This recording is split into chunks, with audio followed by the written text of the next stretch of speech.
2016 Lexus GS F. It is one that has been dominated by the Germans for as long as I can remember. Heck, unless you count the Lotus Carlton of yesteryear, Mercedes, BMW and Audi pretty much started the whole performance sedan category, 4 doors, big engine, all of their own volition. Indeed, the GSF's BMW M5 competitor got its start way back in 1986, when BMW had a bunch of engines laying around that were supposed to be used for the M1 supercar.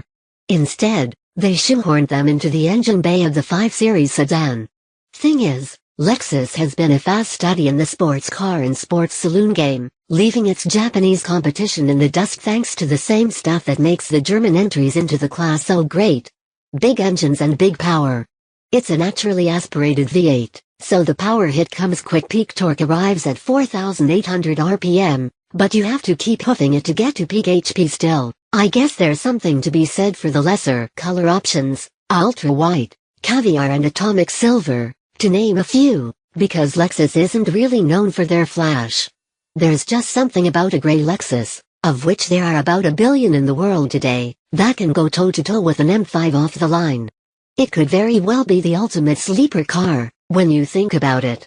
Still, no amount of color neutrality can hide the front and rear bumper extensions, flared fenders, black mirror caps and carbon fiber trunk-lide spoiler. These are all elements that help to reinforce the fact that this model is a pretty far cry from the GS 350 it starts life as well as that car's F Sport variant.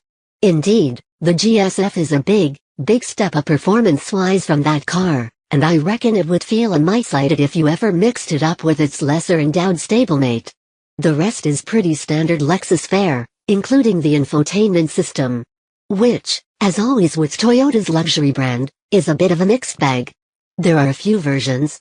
Luckily, the touchpad found in some models is replaced, here, with a joystick thingy, and it's a step up. Basically, it acts as a mouse and there's a cursor, of sorts, displayed on the infotainment display. The cursor is tuned to snap to the nearest button, which would be fine if it were foolproof. Unfortunately, all too often, I found the cursor to snap to the wrong spot, forcing me to start all over again. Some lesser Lexus models, the Connecticut 200H, for example, use a more traditional scroll wheel. I prefer that. Thing is, big fuel usage doesn't hurt quite as much when you realize that with pricing that starts below $100 grand, the GSF is a bargain when compared to most of its competition. The less powerful S6 is the only real competition that starts at less than does the GSF. Both the Mercedes and BMW entrants start north of $100 K. Plus, with the Lexus, you've got the peace of mind that comes with parent company Toyota's engineering quality.